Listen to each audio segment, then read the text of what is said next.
আমি ভক্তদের হৃদয়ে যতটুকু আঘাত দিলাম আমাকে অবশ্যই আপনারা ক্ষমা করে দেবেন। এখানে উপস্থিত পিতৃগণ, মাতৃগণ, ভাতৃগণ এবং বোনেরা, ভগিনীগণ, আপনাদের সকলের প্রতি আমি বিনম্র শ্রদ্ধা জানাই।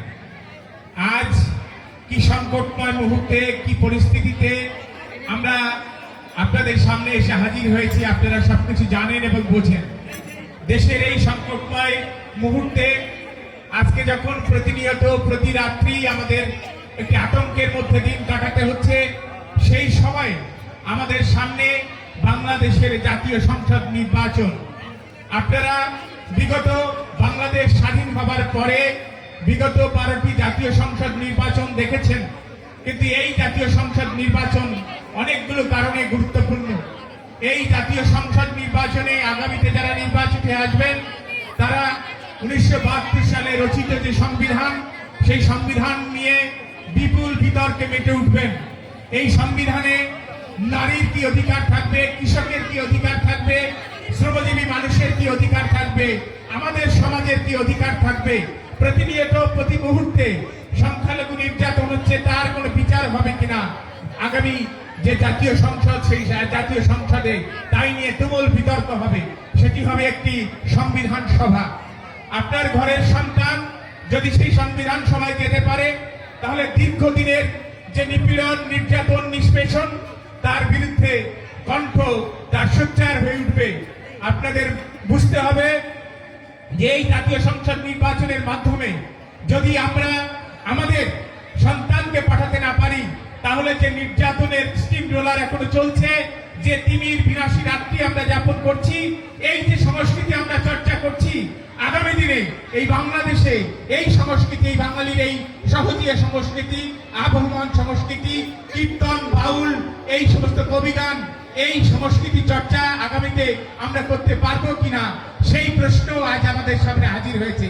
সেই রকম সময়ে, সেই রকম সংকটময় মুহূর্তে আপনাদের সামনে আপনাদের সন্তান উৎপল বিশ্বাস আপনাদের সামনে এসে হাজির হয়েছে। এই নির্বাচনে আমার আসার কথা নয়। আমি একজন মানবাধিকার কর্মী হিসাবে যেখানেই মানবাধিকারের লঙ্ঘন হয়, আমি চেষ্টা করি সেই মানবাধিকার রক্ষা করার জন্য। আপনারা জানেন, গোপালগঞ্জের 23 জন শিশু আটক হবার পরে ঢাকাতে আমি সেই 23 জন শিশু কেন আটক করা হয়েছিল, কেন তাদেরকে শিশু হিসেবে গণ্য করা হচ্ছে না, তার বিরুদ্ধে আমি দাঁড়িয়েছিলাম। সুপ্রিম কোর্টে আমার আবেদন গৃহীত হয়েছে। আপনারা জানেন, আমি এই যে আমাদের বঞ্চনা, সেই বঞ্চনার অবসান ঘটানোর জন্য, সেই বঞ্চনা যাতে চিরতরে অবসান ঘটানো যায়, গুরুচাঁদ ঠাকুর নিজে সেই বঞ্চনার অবসান ঘটানোর জন্য রাষ্ট্রীয় অংশীদারিত্ব আদায় করেছিলেন। 1935 সালের ভারত শাসন আইনে, ভারতের বর্তমান সংবিধানে সেগুলো আছে, কিন্তু পাকিস্তান হবার পর সেই অধিকার সংকুচিত হয়েছে, বাংলাদেশ হবার পর আরো সংকুচিত হয়েছে। আমরা একজন আপনার ঘরের সন্তান হিসাবে আমি চেষ্টা করেছি সেই অধিকার পুনরুদ্ধারের জন্য বাংলাদেশ সুপ্রিম কোর্টের হাইকোর্ট ডিভিশনে আবেদন করেছি। আবেদন প্রাথমিকভাবে মঞ্জুর হয়েছে।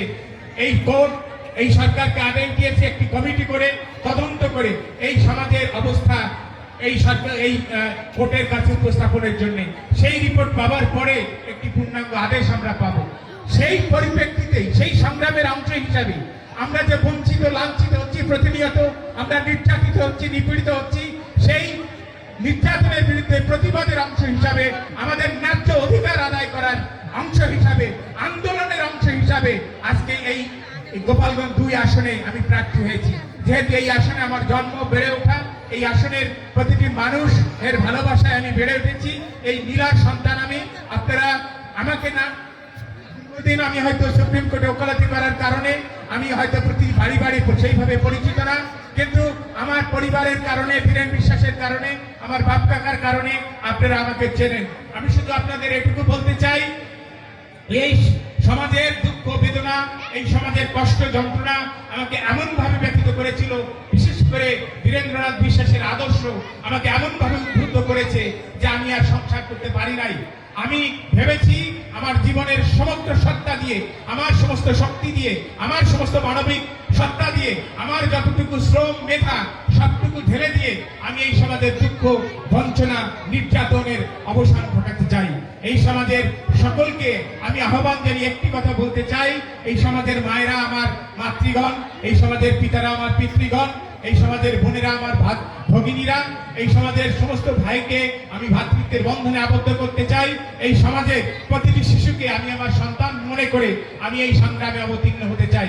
শুধু আগামী 12ই ফেব্রুয়ারি যে নির্বাচন, সেই নির্বাচনের জন্য আমি আশীর্বাদ চাইতে এখানে দাঁড়াইনি। এই নির্বাচন হয়ে যাবে। এই নির্বাচনের পরেও এই দেশের যে শাসন ব্যবস্থা, সেই শাসন ব্যবস্থায় যেটা আমাদের অংশীদারিত্ব থাকে, এই বাংলাদেশে যাতে আর আমরা নির্যাতিত না হই, এই বাংলাদেশ 30 লক্ষ শহীদের রক্তের বিনিময়ে, 2 লক্ষ মা বোনের ইজ্জতের বিনিময়ে 1971 সালের এক স্বাধীনতা সংগ্রামের মধ্য দিয়ে যে বাংলাদেশ আমাদের পূর্বপুরুষেরা স্বাধীন করেছিল, সেই বাংলাদেশ এমন হবার কথা ছিল না। সেই বাংলাদেশে ধর্মের ভিত্তিতে কাউকে বঞ্চিত করার কথা ছিল না।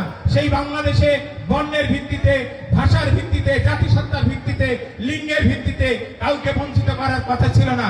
আমরা সেই বাংলাদেশ ফিরে পেতে চাই, যে বাংলাদেশ রক্তের অক্ষরে, যে বাংলাদেশ 1 সাগর রক্ত পাড়ি দিয়ে 1971 সালে স্বাধীন হয়েছিল। আমরা সেই সংগ্রামে আবার অবতীর্ণ হতে চাই। সেই সংগ্রামে শুধু আমি নই, এই বাংলাদেশে অনেক তরুণ যুবকরা সংগ্রামে অবতীর্ণ হবে। আপনাদের সন্তান হিসাবে, এই জনপদের সন্তান হিসাবে আপনারা আমাকে আশীর্বাদ করবেন। সেই সংগ্রামে যেন আমি কোনো সময় বিচলিত না হই। আমার ব্যক্তিগত কোনো উচ্চাকাঙ্ক্ষা, আমার ব্যক্তিগত কোনো সুখ স্বাচ্ছন্দ্য যেন আমাকে কোনো অবস্থাতেই সেই সংগ্রাম থেকে পিছু পা না ঘটায়। এখানে কৃষ্ণবাবু আছেন, তিনি আমাকে একটি প্রশ্ন করেছিলেন, এই সংগ্রামের মধ্য দিয়ে আমরা তোমাকে হারাতে চাই না।